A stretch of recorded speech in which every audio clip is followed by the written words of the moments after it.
नहीं जरूरत पड़ेगी आपको आंख बंद करने की, कान बंद करने की और मुंह बंद करने की। जिस अवस्था में हो वहीं बैठ जाओगे, वहीं ध्यान और समाधि लग जाएगी। चिंतन होना चाहिए, चिंतन दिल से होना चाहिए। एकाग्रता तुम्हारी जुड़ जाती है, फिर तुम किसी रूप में भी बैठ जाओ। लेकिन यह भी ना सोच लेना 1 या 2 दिन में हो जाएगा। उसके लिए बहुत अभ्यास होगा, करना पड़ेगा, नित्य प्रति करना पड़ेगा। मन नहीं मानता, इसको मनाना पड़ेगा।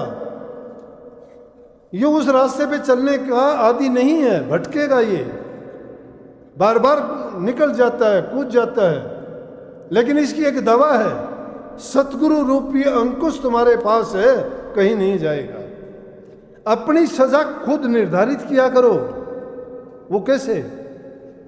सुमन करते हो, नहीं किया, आज सजा दो अपने आप को कि मैं 15 मिनट करता था, आधा घंटा करूंगा, क्यों इसने ऐसा किया?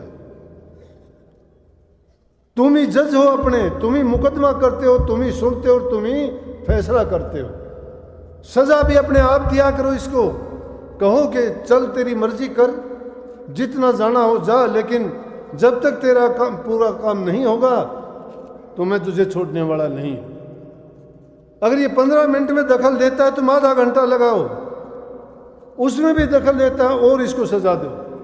तुम पाओगे कुछ दिन में ये तो कह देगा उसे बाबा जी की तरह से कि भाई ठीक है और कुछ ना करिए, मैं तो ठीक ठाक रहूँगा। मन को प्रकट कर लिया करो। महर्षि जी ने बहुत कुछ ऐसा लिखा है।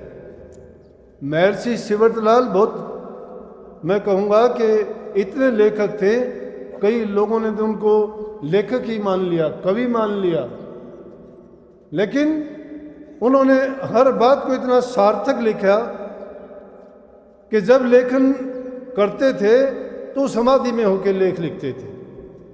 अगर कोई भी बात लिखते थे प्रकट कर लिया करते, अपने आप को सामने खड़ा करके लिखते थे, जैसे लिखने वाला कोई और है और महर्षि जी को ये कह रहा है। उस संवाद को अगर देखोगे तो बिल्कुल ऐसा पाता था कि जैसे उनके अंदर एक ही तारतम्य था।